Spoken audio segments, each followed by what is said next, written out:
السلام علیکم جی، حیدر زمان کاظمی مخاطب ہے، آپ سے بات چیت کریں گے ملک پاکستان میں بڑھتی ہوئی مہنگائی کے بارے میں، اور جو قیمتیں آٹے کی عروج پر جا چکی ہیں، آسمانوں کو چھو رہی ہیں، اس حوالے سے بات چیت کریں گے اور ہم آپ کو یہ بتائیں گے کہ اس بڑھتی ہوئی مہنگائی کا ذمہ دار کون ہے وہ لوگ جو اس مہنگائی کو بڑھاتے چلے جا رہے ہیں اور کس وجہ سے یہ مہنگائی بڑھتی چلی جا رہی ہے۔ ناظرین، سب سے پہلے دیکھ لیجئے ہمارے ملک پاکستان کے جو حکمران ہیں، ان کے اپنے مسئلے مسائل ختم نہیں ہو رہے، ان کے جو اپنے رولے ہیں وہ بالکل بھی ختم نہیں ہو رہے، ان کی اپنی جو کرسی کے معاملات ہیں وہی نہیں سالو ہونے میں آ رہے، جبکہ انہوں نے عوام کے بارے میں کیا سوچنا ہے، بڑھتی ہوئی مہنگائی کے بارے میں کیا سوچنا ہے، اور نہ ہی ان حکمرانوں سے مہنگائی کنٹرول ہو پا رہی ہے اور نہ ہی وہ کنٹرول کرنے کے لیے کچھ سوچ رہے ہیں، جو کہ ان سے کوئی بھی پوچھنے والا نہیں ہے۔ جو اربوں روپے کے فنڈز آ رہے ہیں، کروڑوں روپے کے فنڈز آ رہے ہیں عوام میں دینے کے لیے، اس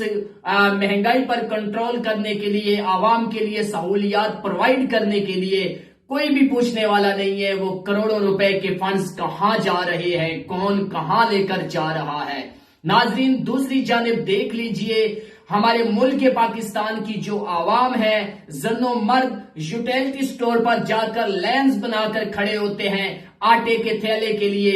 بہت سارے لوگ ہوتے ہیں، مطلب کہ سینکڑوں کے حساب پر لینز لگی ہوتی ہیں۔ ہمارے ملک پاکستان کی عوام یہ نہیں سوچے گی اگر 2 سے 4 دن جہاں سے بھی ہیں، جس شہر سے ہیں، جس گاؤں سے ہیں، وہاں نکلیں، روڈ بلاک کریں اور ان سیاستدانوں سے اپنا مطالبہ پورا کروائیں۔ اس مہنگائی پر جو بم گرائے جا رہے ہیں، اس مہنگائی پر کنٹرول ہونا چاہیے۔ ہمارے ملک پاکستان کی عوام اس طرف توجہ لے آئے، جبکہ اس لینز کو چھوڑ دیں، اپنے جس بھی شہر سے ہے، جس بھی گاؤں سے ہیں، وہاں نکلیں، روڈ بلاک کریں اور ان سیاستدانوں کو بتائیں کہ ہم ایک زندہ قوم ہیں، ہم اپنا حق مانگنا جانتے ہیں، جبکہ ایسا کوئی بھی کرنے والا نہیں ہے۔ ہمارے ملک پاکستان کی عوام کو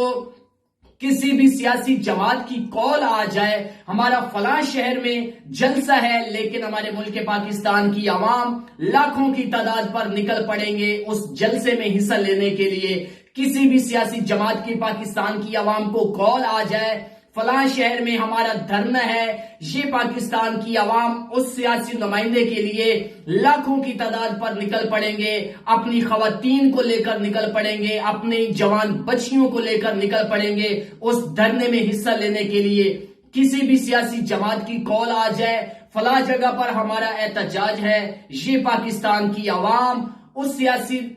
جماعت کے لیے نکل پڑیں گے اس احتجاج میں حصہ لینے کے لیے، جبکہ پاکستان کی عوام اپنا حق مانگنے کے لیے نہیں نکلے گی، اس بڑھتی ہوئی آٹے کی قیمتوں پر نہیں آواز بلند کرے گی، اس بڑھتی ہوئی مہنگائی پر ایک جگہ پر جمع ہو کر احتجاج نہیں کرے گی۔ پاکستان کی عوام اپنے اوپر گرائے ہوئے مہنگائی کے بم کے لیے نہیں دھرنا لگائے گی، کوئی بھی نہیں نکلے گا، نہ ہی کوئی آواز بلند کرے گا کہ جو فنڈز آ رہے ہیں کروڑوں روپے کے، وہ کون کہاں لے کر جا رہا ہے۔ 75 سال سے دیے ہوئے ٹیکس کے پیسے کا کوئی حساب نہیں مانگے گا ان سیاستدانوں سے، لیکن اسی وجہ سے پاکستان کے جو سیاستدان ہیں، انہوں نے پاکستان کی عوام کو بے وقوف بنایا ہوا ہے، وہ اپنی پالیسی پر کامیاب ہیں، انہوں نے بندر بنایا ہوا ہے، اور پاکستان کی عوام ان سیاستدانوں کے اشاروں پر ناچ رہی ہے۔ کوئی بھی نہیں پوچھے گا ان سے